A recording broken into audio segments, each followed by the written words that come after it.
السلام عليكم ورحمة الله وبركاته.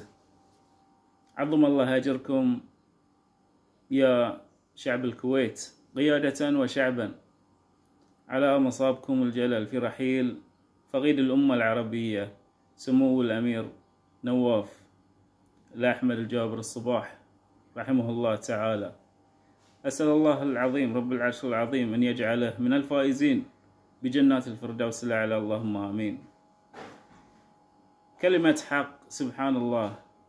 أنا صحيح بحريني وافتخر بأني بحريني، ولكن يعني قلبي ينبض في الكويت.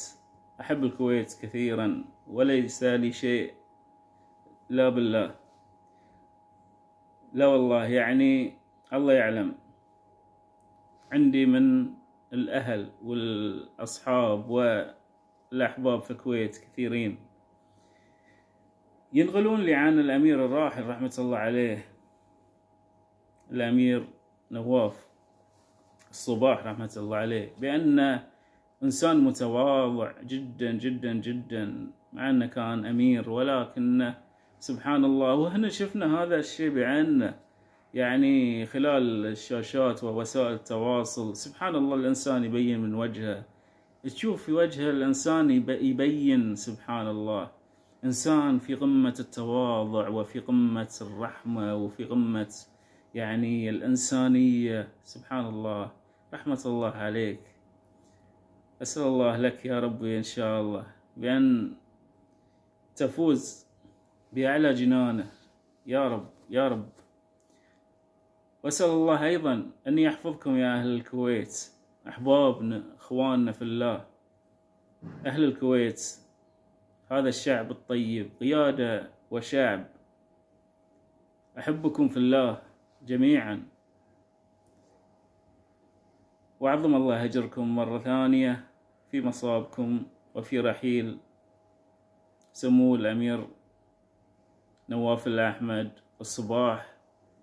وهنيكم على تولي مغاليد الحكم سمو الأمير مشعل الأحمد الصباح، توليه يعني مغاليد الحكم.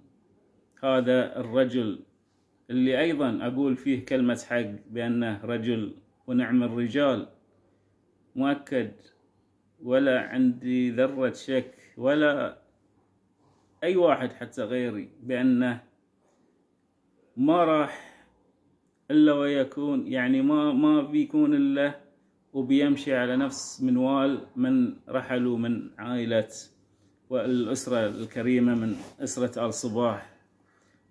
هذه الأسرة اللي همهم وشغلهم الشاغل هو يعني رفع راس يعني كل كويتي وكويتية، وهذه يتفق عليه الكل. أهنيكم على هذا الأمير مشعل الأحمد الجابر الصباح، ربي يحفظه. أخوكم في الله يوسف بن عبد الرحمن أبو خالد من مملكة البحرين، باحث في علم النفس الاجتماعي. هذا والسلام عليكم ورحمة الله وبركاته.